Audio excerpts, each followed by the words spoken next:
shit that I would invent is RickShaw. So I was like, you know what, man? If I ever start a company, I'm gonna name it RickShaw Industries.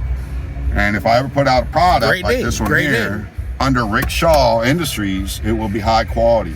That's my name, you know, on that unit. Correct. That's my name. I want that unit to go forth and everybody to say, I ain't got no complaints. I call it a thumbprint. It's your thumbprint. I'm proud of this unit. It took me 3 years. Good for you. 3 years of my life. And it's funny because I'm designing a fishing reel that I ain't gonna get into.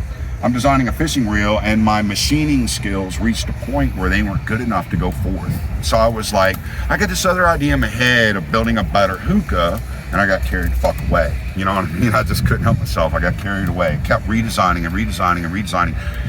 For probably 2 years, anybody that called me, hey Mike, what you up to? Blueprinting.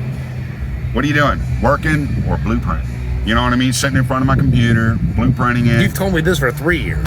Yeah, doing it all over and over and over and over and perfecting it and perfecting it. And then going out and making it. And I got this bad thing about having to hold it in my hand and be like, I should have thought of this. You know what I mean? I can look at the blueprint all day long and be like, yeah, that's it. And then I make it and I'm like, man, why didn't I do it this way or do it? And some of it's manufacturing. You got to also consider the manufacturing process of something is that you got to make it in such a way that it's economical to make, but also feasible. Affordable But to in buy. the bottom Affordable to buy. line is that it works. And affordable to buy. Yeah, affordable. Right.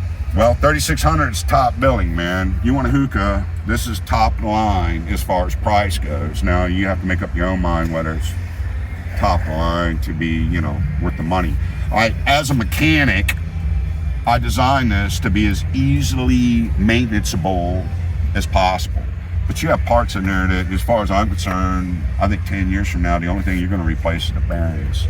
The bearings are sealed bearings. You can't lubricate them. It's a lubrication or no lubrication compressor, so you can't contaminate your air. It's sealed.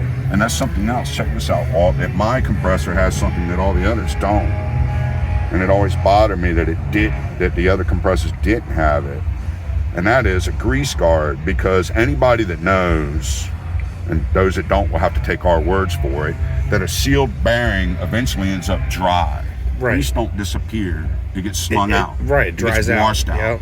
So eventually the grease that is in the bearings that are spinning down here on the rods, that grease is gonna get slung. I built grease guards that the rod passes through to help stop that grease from hitting the bottom of the cylinder sleeve and the piston. You know what I mean? To limit it.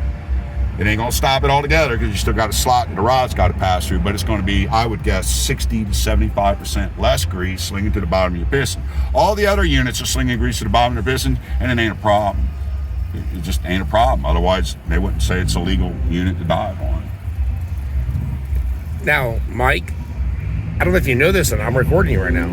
Yeah, I'm recording you. I'm recording you because Mike's not a sales guy. Mike's a tell guy. So we're going to post this on Facebook, and I'm going to share this, and I'll send this over to Mike. And people that are interested in having a dive hookah rig put together for them, here, spin this around.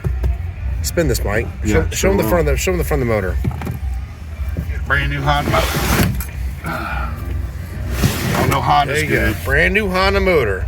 GC 160, Mike, baby. Better for anybody that tells you the GX series is a better motor than the GC, they're right. They are. For an industrial application, like if I wanted a mixer or a tiller or something like that. But for a saltwater application, everything's plastic. The gas tank, the shroud, everything's plastic. And it's an aluminum block. So it's better suited for saltwater application. It's the lightest power to weight ratio that they make. Now I'm doing this video because Mike, my buddy, is not much of a sales guy, and he's worried about trying to patent or sell his product that he has. And I told him the best thing he can do is just tell people what it is. He doesn't realize how good he is by just telling people what's going on. This is the water. I guess he's just shy. There he goes. He's gonna open that up for you. You can't hardly see it, but that's a 9.5 horsepower Yamaha water pump impeller, just like you would find in the boat motors. So all the parts are made from readily available parts. You don't have to go through me to get the parts, unless Mike, it's a Mike, you're selling products. You're selling product. They have to go through you to get the product. See, that's my buddy Mike. Mike doesn't get it. He wants to sell things. He wants to patent things and make money on things, which is great, but you can't give your leads away. Anybody that's in business or wants to make money totally gets it. All right, well, listen, this is going to end this video. Make sure you guys like us and subscribe on YouTube. Thanks for watching. Thanks, Walt. You're welcome, buddy.